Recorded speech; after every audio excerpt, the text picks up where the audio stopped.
Welcome to Commanders Training Camp 2022. We have you covered every day of camp from the team's facility here in Ashburn, bringing you this exclusive coverage of practice, interviews with your favorite players, and access like you will not find anywhere else. Coming up on today's show, we have the first unofficial depth chart. Not a lot of surprises in the first release of Coach Rivera's team depth chart, but we will look at a couple positions that jump out to us and talk about how things might change after the first preseason game on Saturday afternoon. Some changes for the Commanders' defensive line as Jeff Zagonia takes over as the defensive line coach. What does the change mean for the team, and will we see anything different in Saturday's preseason opener at home against the Carolina Panthers? Cornerback Kendall Fuller has looked very good so far in camp, getting a couple of picks, breaking up passes, and he is stopping by our set to talk with us about how things have been going and what to expect from our defensive backfield this season. And Logan Paulson and Santana Moss will take you to the practice field to watch what is going on and tell you firsthand why it is important and who is shining. It is the closest you can get to camp without actually being here, and we are bringing it all to you right now on Command Center. Camp coverage presented by the inaugural Commanders Fan Cruise, setting sail March 26, 2023. Reserve your spot at www.commandersfancruise.com.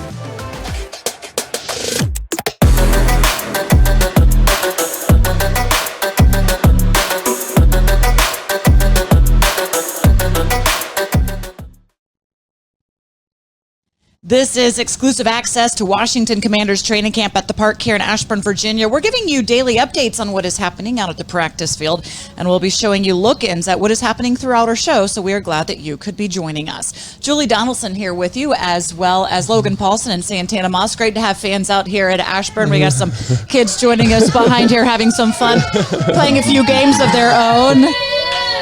That's what camp is all about, though, right? It kind of reminds you a little bit about when you fell in love with the game. A lot of times they're just playing back here while the team's on the field doing their own work. The team on the field today in pads, by the way, or not? Yeah, just shells. Shells, yeah. So shells is that weird thing because we were just talking about it when we were playing. Shells with shoulder pads with shorts, but now it's just kind of the soft pads. Again, another day to kind of get the body right and be feeling good for the preseason game. Yeah, just fine tuning a little bit. You know, one of the things you want to do, you give them that day where they can thud a little bit. Now you take it off because you know the most important day is the game not the game, the day before the game. So that's very important when it's come to football terms of when you get your rest. Okay, that first game is coming up very quickly. Let's get to our top storylines presented by Bank of America, the official bank of the Washington Commanders. Here's what we're paying close attention to. And well, the biggest storyline is the release of Coach Rivera's first unofficial depth chart. Not a lot of surprises, but a couple of position groups that will be interesting to keep an eye on for the remainder of the preseason. This chart will shift and change as the weeks go on. We're going to see what Logan and Santana make about it and just how much weight we can put into this early chart as well. Now, a guy who, when healthy, will be near the top of the tight end depth chart is John Bates. He's working his way back from injury, as is Logan Thomas. But the team has more depth at this position than they have in the past, which should give Carson Wentz plenty of options until Thomas and Bates are back in action. And Coach Rivera has made a change to his coaching staff, firing defensive line coach Sam Mills and elevating Jeff Scanina to the position. Coach Z is taking over a very loaded D-line. And while he's not a new face at the facility, he's looking forward to this new challenge. When did you find out that you would be the new D-line coach, and what was your reaction? I found out first thing this morning, I guess. You know, when I got in the building, Coach called me in and told me that I was taking over, and that was it. What will be your focus, to get these guys ready for week one? I mean, nothing's going to change. We're doing the same thing. You know, we're not changing defenses. We're not changing techniques. We're just moving forward, you know. I was brought here to help win a championship, and that's the main goal. You know, I'm not changing anything. I am who I am. I don't, what you've seen the last few weeks, last couple of years, that's what you're going to see.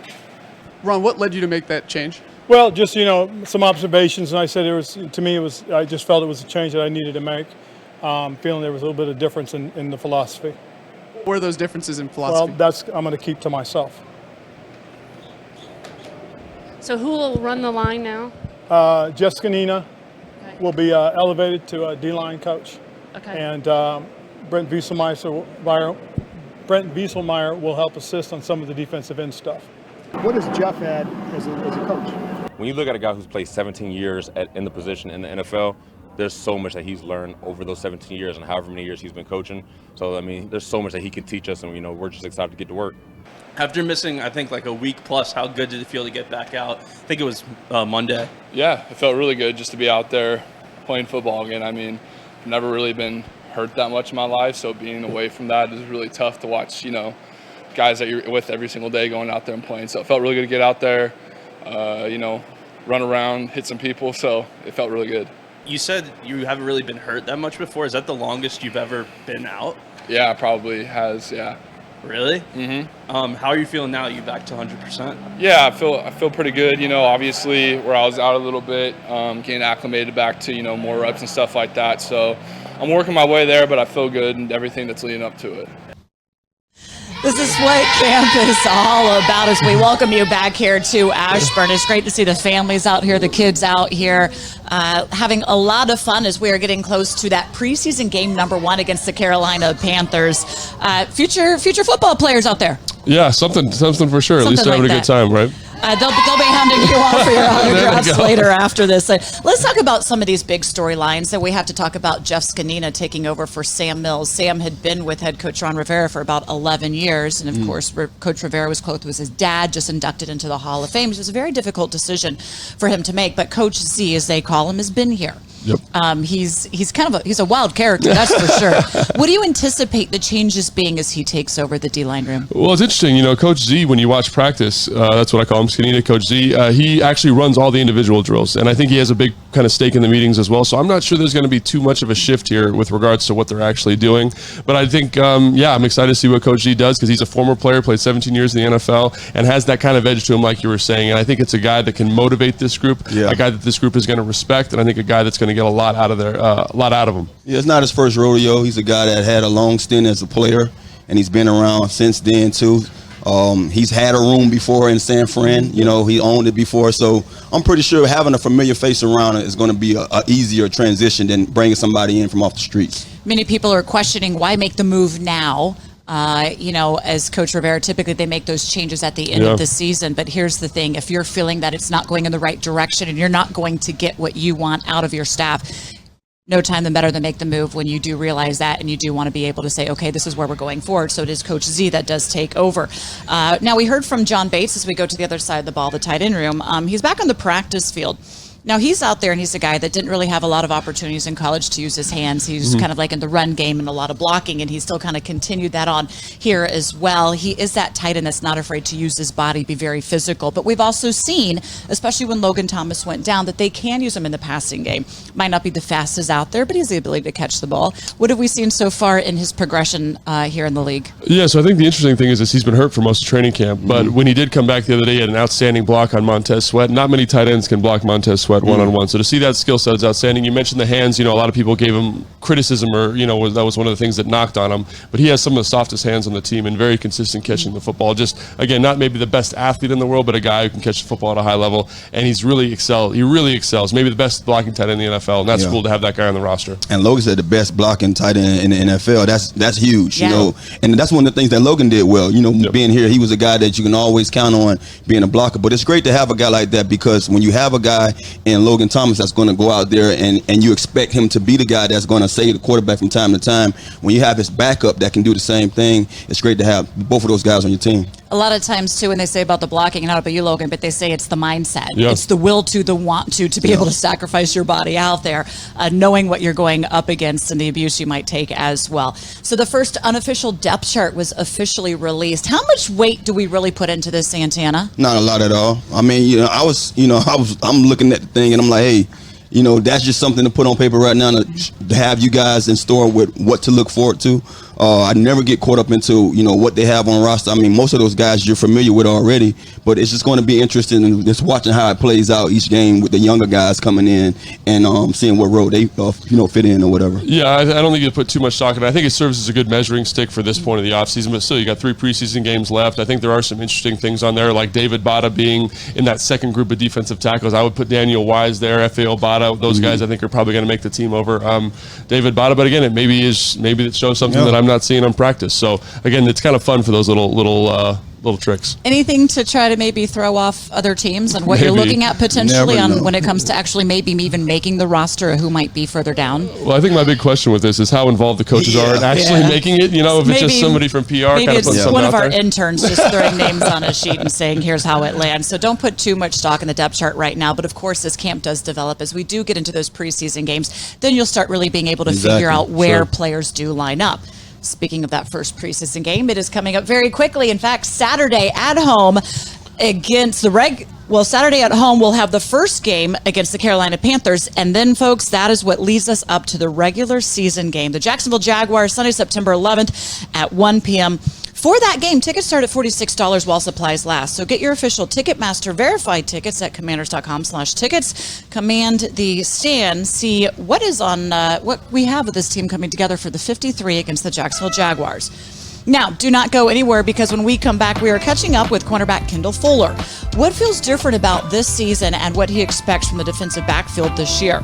And London and Santana and Logan are heading down to the field to bring you your field pass. This is Command Center camp coverage. We'll only be away for 60 seconds, and we'll be showing you practice the entire time.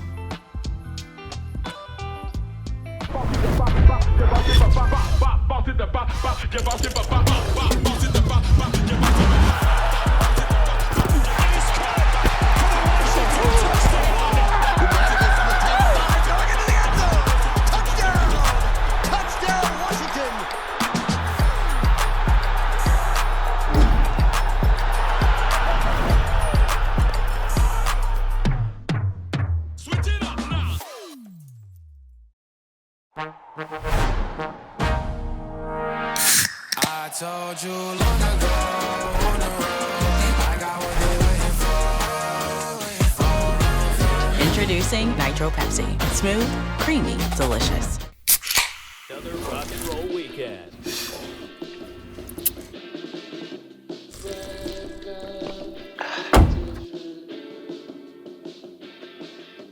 Burgers, better with Pepsi.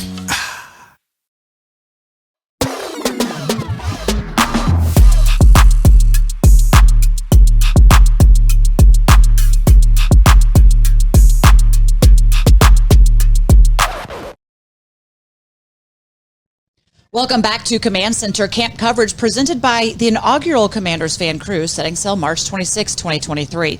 Reserve your spot at www.commandersfancruise.com. Time for your field pass presented by FedEx, where now meets next. Logan and Santana are down on the practice field. Guys, what are you looking at? Thanks, Julie. All right, so today we're going to kind of give a general overview of practice, and we're going to start with the defensive line. Obviously, Jeff Scanina is the new defensive line coach, but there's a celebrity out there today. Warren Sapp's out there today. Did you play with Warren Sapp? Do you know him at all? Didn't play with him, know him very well. Chatted with him yesterday through text messages, knowing that he's going to be out here. I wish I was a fly on one of them pads right now that those guys working on, because I would like to hear what Warren has to say to some of these guys, man. He has tons of energy.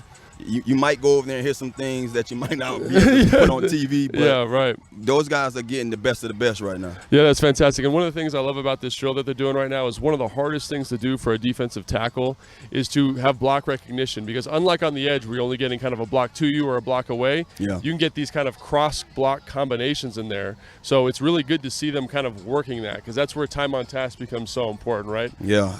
Well, see, I learn something new every day when I'm talking to you, because, I never had to deal with the trenches, When I'm talking to you, sometimes it's like I'm starting football. It's like football one-on-one all over again, man. So it's very interesting every time you give me information about the D-line, the offensive line. So I'm just taking it in, brother. Taking it in. Yeah, and then so not only is Warren Sapp here, but Ryan Kerrigan's helping out the defensive ends. Right now they're in transition to the next drill. And I think it's so interesting to have all these kind of iconic guys at their position. Ryan's one of the best edge players in the last 15 years in the NFL. Warren Sapp may be the best three technique of all time. No doubt. Just all this knowledge around this position group, a position group that has to execute at a high level this season. And like you say, they have to execute at a high level, because the expectations is out the door, out the window, through the ceiling, you name it. And they should be, though, right? No doubt.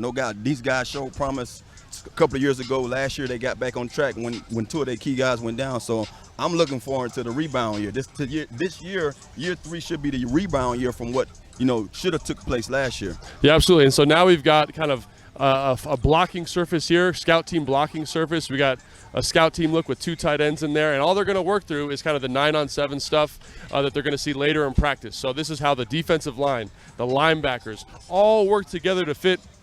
I think it's interesting in this look. For your Buffalo nickel player, you have Khaleke Huxton kind of filling in that role, kind of working those blocking surfaces, working those combinations, and again, just taking time on tasks, getting reps together. And while this is going on, we've got the defensive backs over there, and they're working combination patch patterns, right? And again, we talked about how important that is for those defensive backs to kind of work those combinations. You used to play safety. Is that helpful for you? Well, being a young pup playing the position, we didn't have to worry about that. We were just went out and balled, huh? We was regular. It was regular 1, 2, 3, 4. Them was the 4 coverages that you learned as a little league football player. But when it comes to that period, I remember like as early as in high school, probably my senior year, when we started doing drills where we lined up in trips or bunch or even put like a twins out there so we can get which those is like a combinations 3-by-1 kind of set. So 3-by-1 meaning 3 receivers to one side, and again, you get certain route combinations, and so it's good for these guys to work together. Everyone's been talking about the communication for the defense. This is where it starts in these types of periods here, and I think you see Chris Harris right now coaching everybody up, kind of saying, this is how I see this is how we should be communicating this, and that's always good to have a coach as dynamic as Chris Harris. Yeah, Chris Harris full of energy. He's going to have those guys ready at all times. They're going to be juiced up. Like when I asked Fuller the other day, like, how is he? He say he comes in and out the gate, he's full of energy and got those guys ready to go out there and do what they do. But I love this drill. I love this period because, like I said before, as a receiver, I remember us getting into this, it wasn't always available for the defensive guys, especially those DBs, but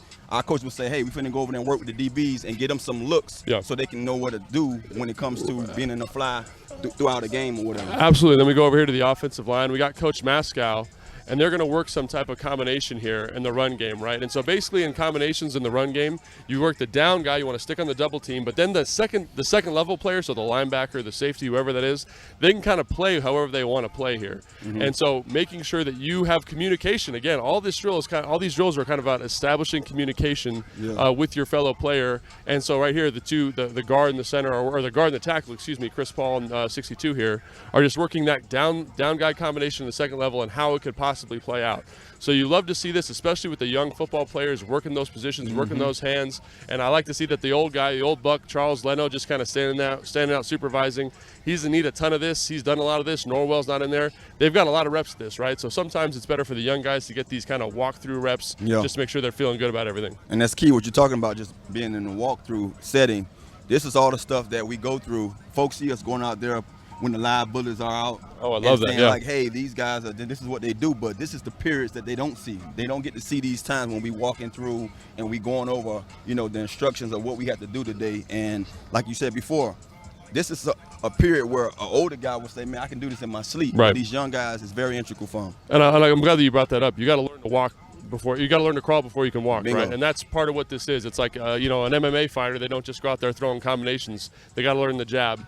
And this is the jab. And then on the far field, Matt, I don't know if we can get there. We got Carson Wentz kind of through the offensive line. Again, they're working routes on air. And again, all of these things are kind of the walk before you can run elements to before practice starts. So, Tana, in the routes on air, we've talked about this a little bit. Terry McLaurin's about to go. They've talked about the timing. Is this a good time for them to work timing and work rhythms with the quarterback? Great time. This is some of the football. This is some of the best time for me, when it comes to being a receiver, because I get a chance to go out there and show him my tempo early. Right. Let the quarterback get a feel of how I'm coming today. And like we talked about a couple of days ago, those guys had those tired legs. Yeah. It was very important for the quarterback to know that, hey, these guys are tired today, so I need to take a little bit off it, or I need to expect a little less than what I expected, from these guys before. And I think one of the things that people don't understand about routes on air is that's where you work on your step count, right? That's where you work. These routes are not just, run to 10 yards. It's like on my 5th outside step, I'm going to make my break, right? And so that's the time to work that and get that done. Did you like the step counts, or did you prefer something else? I had all about feel. It was all feel. Like you tell me I had 6 yards to make this plant, I'm going to look at the area of that 6 yard and say, okay, as long as I'm in that area making that move, then I'm good, So when Kyle gave you the step counts on like a scout route, that that 10-yard speed out, did you like that, or was that something that you had to It was great for just knowing that's my instructions. I got you. Sometimes you might get caught up into trying to think about it, and then you don't get a chance to run a clean route. Right. But if I say, okay, 5 steps get me roughly 8 to 10 yards, Yeah. then I got to plant at 10 yards I somewhere. see. You know what I mean? And being that I had a little couple of gears on me, my 10 yards, I might get to 10 yards a little faster than others. So as long as I'm in that realm, then I get a chance to be productive. And I don't know if we can see Carson Wentz through the offensive line, but this is also a time for him to work on his footwork. You know, one of the things about his inconsistencies is that he gets a little bit off balance with his footwork, right? Yeah. And when you're throwing the football, the power comes from the ground. So during this period, you want to see him nice and balanced with his feet, kind of midsection over the pyramid of his feet, and pushing through that front foot as he throws the football. So keep an eye on that as we watch this. Is there anything you're looking for from a guy like Curtis Samuels during this period, you know, a guy that's kind of navigating an injury? Yeah, one of the things I look for is just to see how he's carrying his body. You know, folks fail to realize when guys are injured, you can tell out the gate what they're going to come with today. You know, I just watched one of the guys that we've been talking about and how he walked off the field, and we know what he was dealing with, and I'm watching how he's walking because you want to see that, because now you're going to – this by him walking gingerly is going to tell me he can't go out there and be full speed. So when I'm watching Curtis, I'm always looking to see how explosive he is. Yeah. If he's coming off that ball, then I know he's ready to go. And if he's gingerly coming off, then I'm like, okay, he's trying to hold back. Yeah, and here's Carson about to throw the football, and again, you see that nice plant through that front foot, nice flat foot on the ground, working his time in there, and like I love the way he's driving the football. Yeah. Yesterday was an excellent day for him in 7-on-7 specifically, just really on it with his footwork, and it led to better accuracy. And you see that when his fundamentals are dialed in, he can throw the football with the best of them. Yeah, I think one of the things about Carson that stands out the most, man, he can play good game. We know that. I think some of the little things that he do inconsistently is the reason why we have so many talks about him. So I'm looking forward to him just bettering those little things. And I think those little things are going to be key for him this year. Absolutely. And we got guy Alex Armour here walking off practice a little bit early. That's never a good sign. But again, we've got a lot of injuries at tight end, but that's one of the things about the tight end position right now that's so exciting, right, is that it's got all this depth, right? All these young guys that are playing. You always mention the UCLA receivers. Yeah, man. That is a bunch of good-looking son of guns out there. Man. And so a lot of depth. That's something to keep an eye on this preseason. Big, tall trees, man. Big, tall shade trees. Yeah, absolutely. All right, so Julie, that's it from practice today. Lots of stuff to look at, and really excited to see all these guys kind of put the pads on for real in the preseason. Back to you, Julie. All right, thanks, guys. Some good stuff down there. Let's now, though, turn our attention to the DBs, specifically Kendall Fuller. The Commanders' cornerback is heading into his 7th season in the league and is one of the vocal leaders out there in the practice field. Fuller and the entire backfield have looked sharp so far in training camp, something we discussed when he stopped by our set. It is our Pepsi player profile, Pepsi, the official soft drink of the Washington Commanders. Kendall Fuller joining us now, going into your 7th season. Third here with head coach Ron Rivera. How is this different for you? It's just been fun, man. I think everybody been a lot more comfortable. I think we got a good core, good nucleus of guys that's back. So everybody being comfortable, being able to have a full OTAs and stuff like that. Being able to do little stuff like golf with them during OTAs and stuff like that. So it's been fun. I want to ask who has the best golf game, but first you talk about getting more comfortable. What would you attest that to? Because we're hearing a lot of talk about how the secondaries communicating more, has more confidence, and is really kind of locking down as we would have expected them to. I think just little things like just being able to spend time with each other. You know, being here at OTAs, a group of us, D-line and DBs, going bowling, competing at little things like bowling, having little competitions in the locker room and things like that. So just having times where we're able to spend time with each other, learn each other, because a lot of times it's more than just football. It's more than just on the field. You know what I mean? So being able to, I think before with everything COVID, it was meetings at home. You know what I mean? You come to practice, you go home. So being able to really learn with each other, talk to each other, learns the ins and outs, learn each other's strengths and weaknesses helps you on the field. Absolutely, and you've talked about little competitions, but you've been having some big competitions out here with Terry, and I feel like you've been getting the best of them, man. What's that been like for you, and how did you kind of get that edge in the matchup? It's been fun, man. I think just competing. You know what I mean? It's little things that we have little conversations back and forth, things that they might change up that'll get me. You know what I mean? So, and I know in the long run that's going to help them. You know, they'll come to me, they'll kind of have a route in and they run it a certain type of way, but then third day come out, he does a different stem with it. You know what I mean? So now he got me thinking one route, but he changes it up and does another one. And that's something that they're going to need during the year because guys are going to watch film. They're going to say, okay, every time they inside stem, I'm usually getting these routes. And then you inside stem and get a different route. You know what I mean? Being able to do things like that as an offense and me getting those looks because teams are going to do that against me. It's been fun, man. Just learning from each other, trying to make each other better for Sundays. Speaking of Terry, You played in Kansas City. That core was ridiculous. Yeah. Compare the two. I mean, we have a pretty tough core. I mean, they haven't played together yet. Yeah. But compare what you can kind of like say what you've seen thus far with this guy. You know, this core of guys compared to the guys that you played with in Kansas City. I mean, Kansas City was a ton of speed, and like even here now, just with Jahan, with Diami, it's just so much speed. You know what I mean? And I think the biggest thing with those guys out there was a lot of times you see guys like Pat Mahomes, Tyreek, Travis, they play backyard football. If the play breaks down, it's just, all right, let's just go out and play. You know what I mean? And that's from them spending time with each other on the field, off the field, just having that connection. And, like, you can see that growing with our offense. You know what I mean? Kansas City, when I got there, they had been together for a little bit for a couple of years. And, I know that's something that they want to build. Me and Terry have had that. I sit right next to Terry in our team meetings, you know what I mean? And we'll have, like, little conversations like that, just, like, at times to where, like, at the end of the day, as a player, you got to go out there and make plays. You know what I mean? It's going to break down. Our coach always says, like, football isn't a game of perfect. You know what I mean? And it's not. You know what I mean? For me as a DB, I might mess something up, but if Cam's behind me, he can always make me right. You know what I mean? So, and even those guys, just being able to be back there, be on the same page, and just at the end of the day, make plays. How have you noticed, or what have you noticed with Carson being back there? Because the one of the things we talk about is his arm and being able to take advantage of the speed of Cherry, of Dotson out there. I mean, you can just little things. I know the DBs, we watched it. I don't even think he threw it on us, but he threw a 7 route. And it was a pass to where, like, it was either the receiver was going to catch it or nobody was. You know what I mean? And, like, even if he misses that throw, I'm sitting there like, dog, like, that's a good miss. That's a miss that we need you to miss. You know what I mean? Not leaving it inside. So you see him making throws like that. You see them catching passes like that to where, like, only the receiver can catch it. And like I said, that's just little things like that is going to help us win football games. And how does that affect your process as a DB? Like, I talked to Sean Springs, and he said, like, if I knew the quarterback didn't have a strong arm, I knew I could sit it for the team. Does this change how you approach covering these guys? 100%. Because ultimately, you got to be able to be at a position to make a play on the ball. Right. You know what I mean? I can be anywhere on the receiver, but I think that's what separates college and the NFL. College, if I'm on a receiver, more than likely I'm going to break it up. Yeah. NFL, I can be all over a guy, and the quarterback just puts it somewhere to where I can't get it. Right. So as a DB, your train of thought is just, I got to always be in position to make a play where the ball is. And if a guy can put it somewhere that you can't get it, you got to add that into your thought process. Right? Absolutely. I want to shift gears a little bit. We talk about football all day. I'm not sure if I read right. 4 of you guys played in the league in your household? Yes, sir. What's up with your parents, man? Like, how proud? I mean, look, my mom and dad was proud. 2 of us made it. And it was only 3 of us in our household. But 2 of us made it. My younger brother went to college and he hurt his leg and everything like that.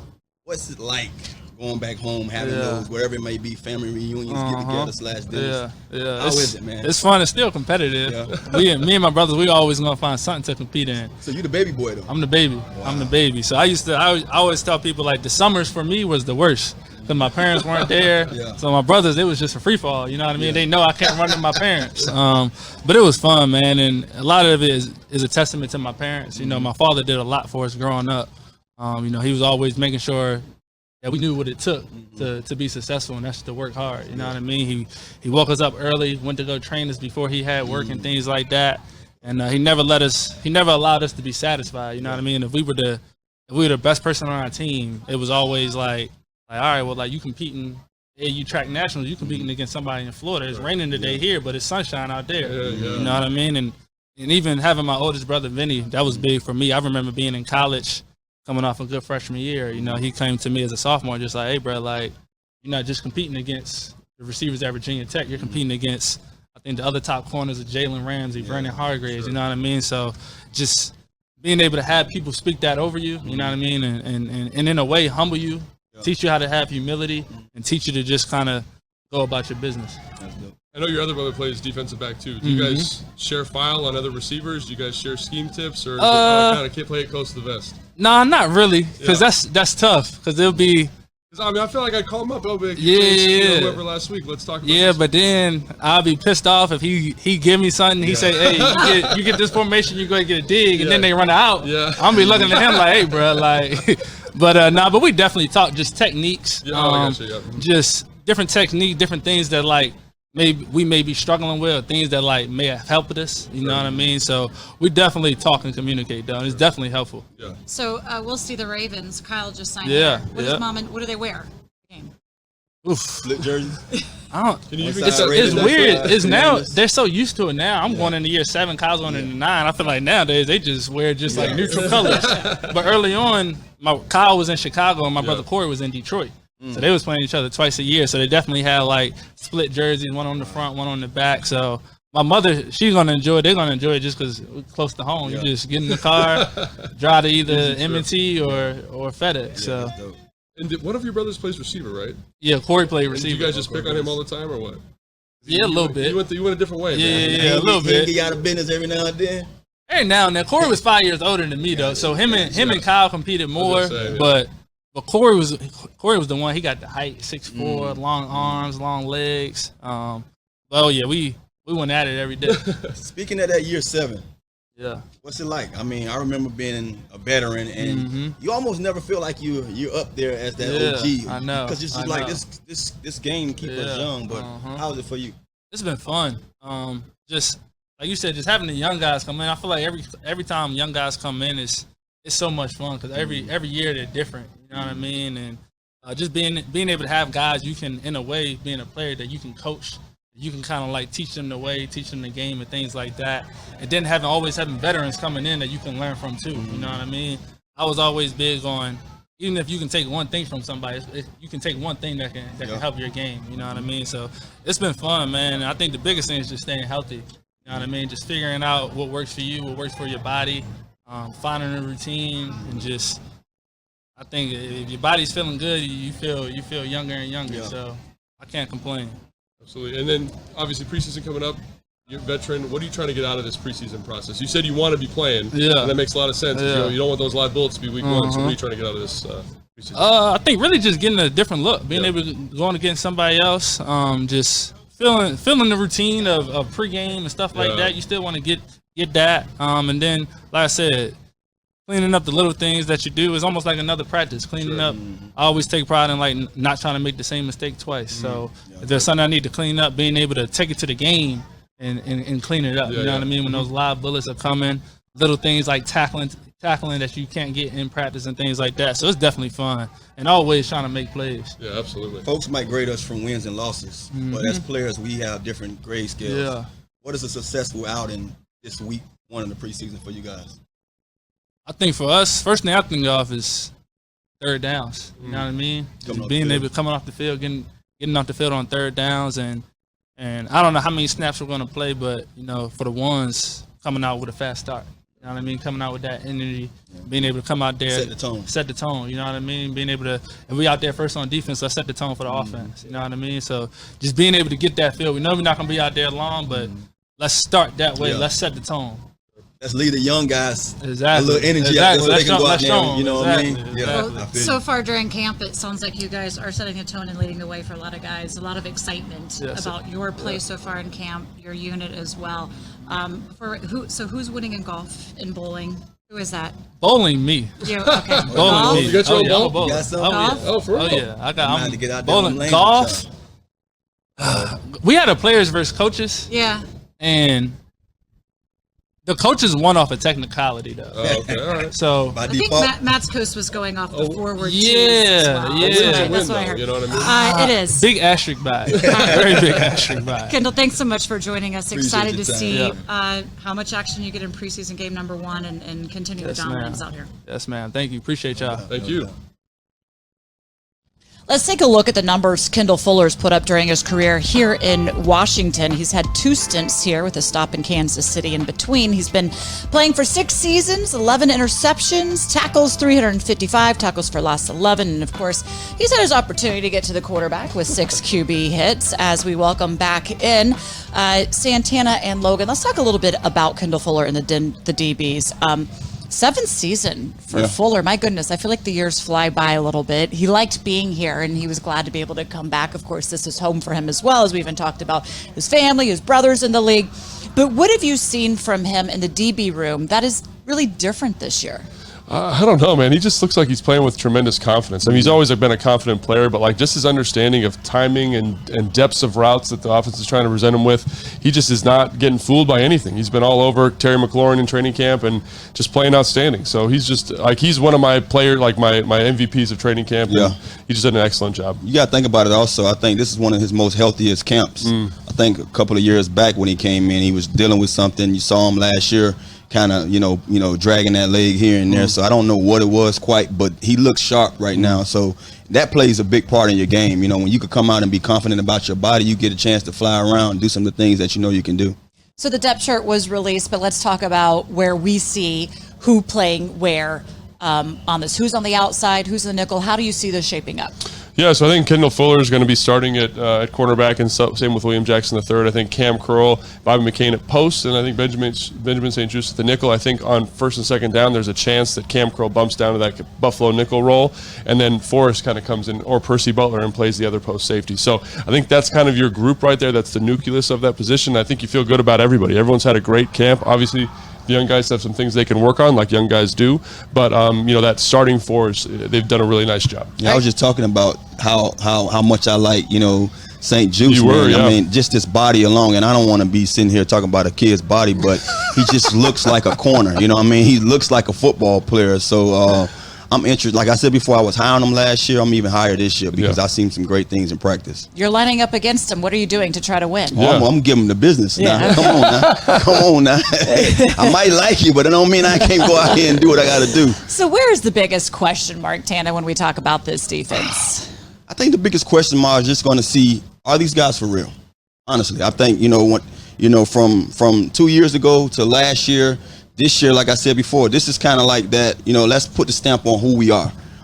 We can talk about the linebacker position not having enough guys. We can talk about missing a couple of guys here and there on the defense. We can talk about Chase being down. The secondary, to me, is going to be the driving force because once they take him of just knowing that, hey, we have this thing down now, go up there and play good football. Like I tell folks all the time, when I used to play corners, I didn't necessarily worry about the corner. I worry about the pass rush. So being that our secondary now is a little more intact with everybody, who's there, they are a little familiar with those bodies out there. They can, communicate a little, better and more efficient.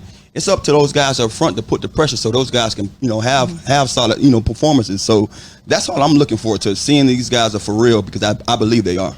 I think that's a great point. I think in terms of the actual roster, I think you're saying linebacker depth, defensive line depth, who's the fourth defensive tackle, I think are those young safeties for real like we just talked about. They both flashed in training camp, but can they play at a high level? And then who's your kind of rotational corner? Christian Holmes has done a great job, but is it Elder? Is it Johnson? Kind of that fourth piece in there in terms of backing up the cornerback position. So the depth of this defense, I think, is something that you need to keep an eye on, and that's what preseason's for.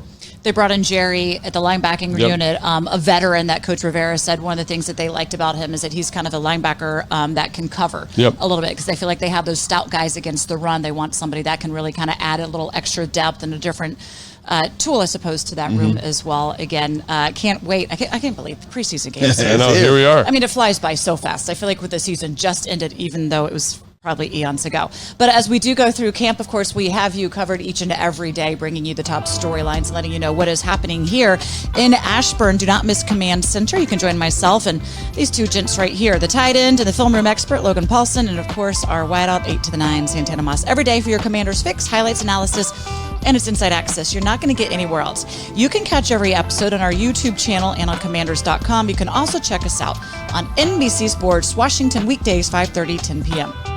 Well, we are not done yet. When we come back, we are dialing in on the defense. What is the next step for Carson Wentz, dialing in the offense, and how dangerous could our stable of running backs be? We're going to discuss that after this 1 minute break. But of course, we are keeping the field cam up for you so you don't miss 1 minute.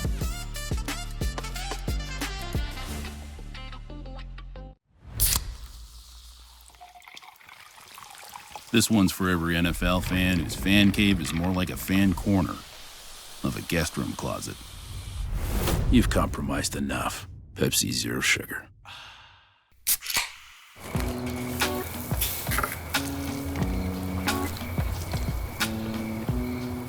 You fired up the grill for one hot dog? Seriously? Hot dogs, better with Pepsi.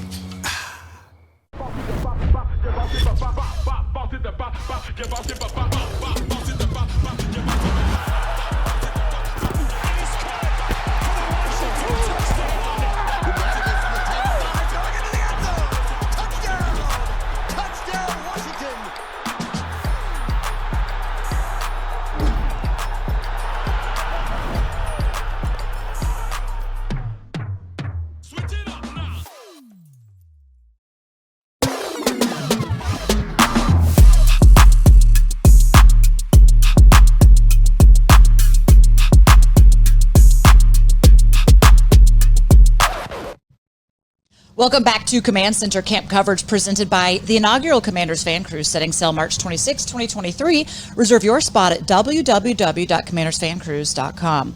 Fans have been active on social media. Here's a look at some of the posts with the hashtag HTTC. Hail to the Commanders. It's great to have folks out here watching the show, watching practice, and getting a good look at the players coming on down here. Tress Way, Cole Holcomb, of course, and we even had Ricky Irvin's days left until 2022, talking about the numbers of where we are until the season begins. Well, it is that time of the show, time to get the scoop on what is happening at camp, and we are going camping with team reporter Zach Selby.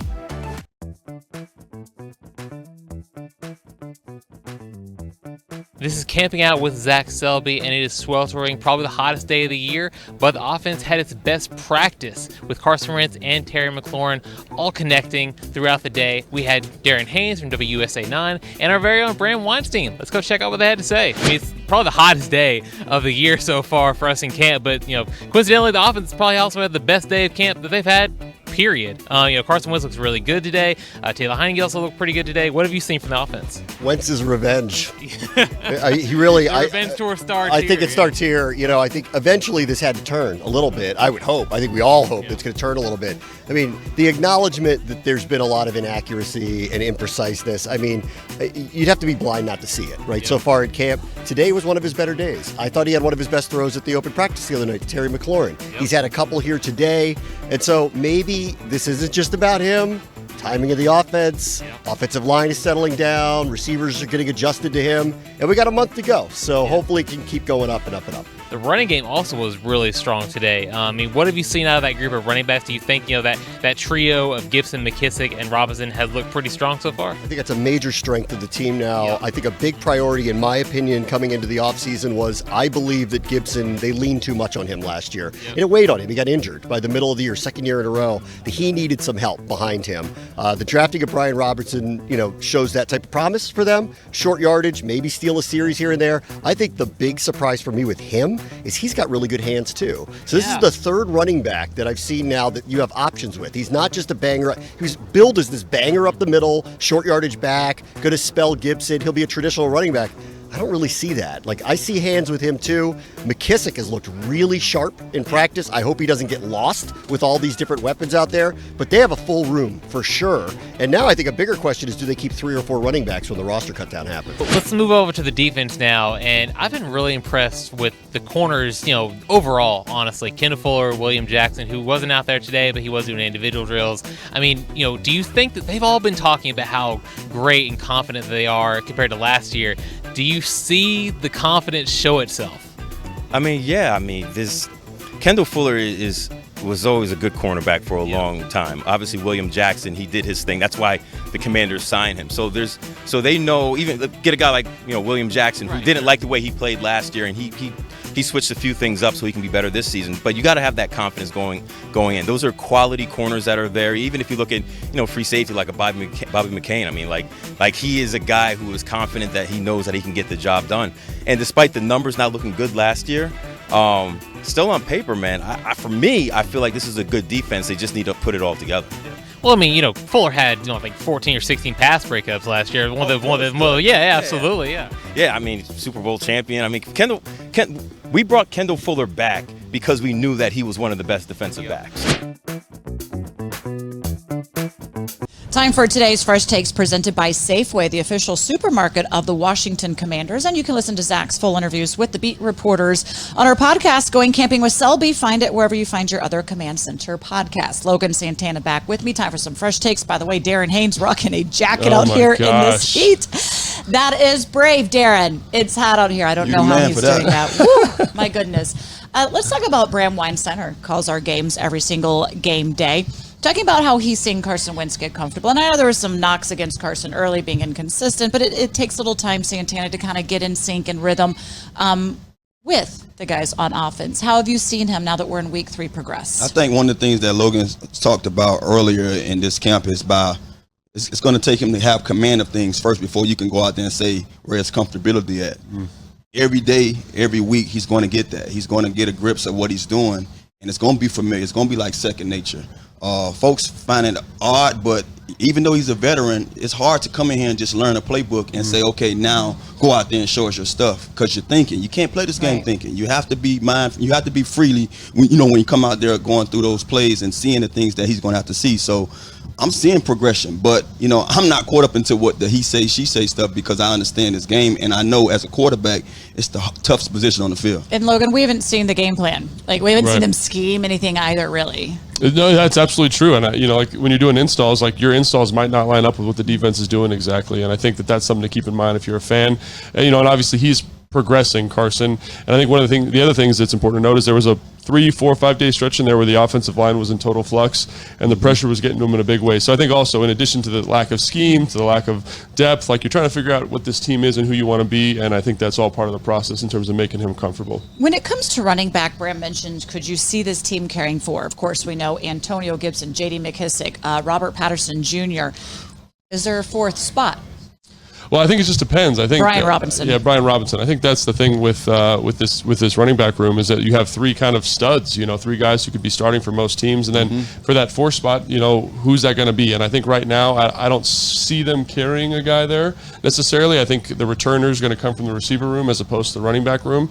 And I think that if you do carry a 4th, it'll be the fullback, number 40. And I think obviously he can be classified as a tight end or a running back.